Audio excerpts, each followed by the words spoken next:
কেমন আছেন সবাই? তো ডায়াবেটিস অ্যাকচুয়ালি কেন হয় আমরা জানতে পারি কি?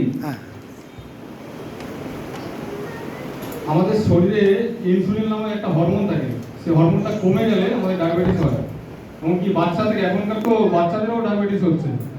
তো আমাদের মোদি কেয়ারে এত সুন্দর একটা প্রোডাক্ট আছে, গ্লুকো হেলথ আছে, গ্লুকো হেলথ আমি নিয়ে আসিনি। আর করলা জামুন জুস, যেটা প্রাকৃতিক ন্যাচারাল পুরো। এই করলা জামুন জুসের মধ্যে পুরো পিওরভাবে করলাটাকে এবং জামুনটাকে রস করে তৈরি করা হয়েছে। এটা কোনো এর মধ্যে কোনো আদার্স কিছু মেশানো নেই, পুরো ন্যাচারাল করলা জামুন জুস। মানে কেন নেব আমরা? প্রত্যেক যে আমাদের যে ইনসুলিনটা কমে যাচ্ছে, ইনসুলিনকে বাড়ানোর জন্য এই করলা এবং জামুন খুবই ইম্পর্টেন্ট। কেন করলা, আগেকার দিনে মানুষ করলা এবং জামুনকে পিষে রস করে খেত। তো এখন আমাদের মোদি কেয়ার সেই জিনিসটা তুলে দিয়েছে আমাদের হাতে, যে করলা এবং জামুন জুসকে পিওরভাবে আমরা নিতে পারি। করলার মধ্যে আছে পলিপেপটাইড পি নামে একটা তত্ত্ব, যেটার দ্বারায় আমাদের সুগারটাকে আরো নিয়ন্ত্রণ করে রাখছে।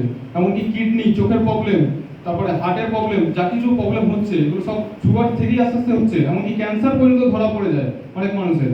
তো এই ক্যান্সারটাকে রোধ করার জন্য যে জাম মেশানো আছে, জামের মধ্যে আছে 16 হাইড্রক্সি। সেই 16 হাইড্রক্সি আমাদের ক্যান্সারকে দূর করে, ব্লাডকে পিউরিফাই করে। এবং প্রত্যেকটা মানুষের জন্য আমি বলবো এই করলা এবং জামুন জুস খুবই দরকার। প্রত্যেকে এটা রাখবেন এবং আমার যে 100 বিবি বলা হচ্ছে, 100 বিবির মধ্যে এটা বিলিং অবশ্যই করাবেন। কেন এখন প্রত্যেকের ঘরে ঘরে মানে সুগারটা বেড়ে গেছে, প্রত্যেকের পাড়ায় আশপাশে তো মানে বলার মানে কি বলবো আর, মানে কোনো না কোনো সেকেন্ডে সেকেন্ডে মনে হয়তো সুগার থেকে কি না কি ধরা পড়ছে, কোনো গ্যারান্টি নেই। ডক্টররা তো বলে দিচ্ছে যে সুগার হওয়া মানেই নিজেকে মানে বাঁচানো খুব মুশকিল হয়ে যাচ্ছে এখনকার দিনে। সুগার এই যে ছোট্ট জিনিসটা, এটা খেতে বেশি মানে হয়তো ভাবে যে উচ্ছের জিনিস, করলা জিনিস তেতো হবে, কিন্তু এটা আমি নিজে খেয়েছি, সেরকম তেতো নয়। যেহেতু যে জাম মেশানো আছে, এটা নর্মাল টেস্ট, মানে কোনো মিষ্টিও না আর তেতোও না, ভালো লাগবে খেতে। তাতে এটা আমি বলবো যে প্রত্যেকে যেন এটা নেয়। আর এটা সবাই খেতে পারে, মানে বাচ্চা থেকে বড় সবাই খেতে পারে। প্রত্যেক দিন দুবেলা খালি পেটে 30 ml করে খেতে হবে।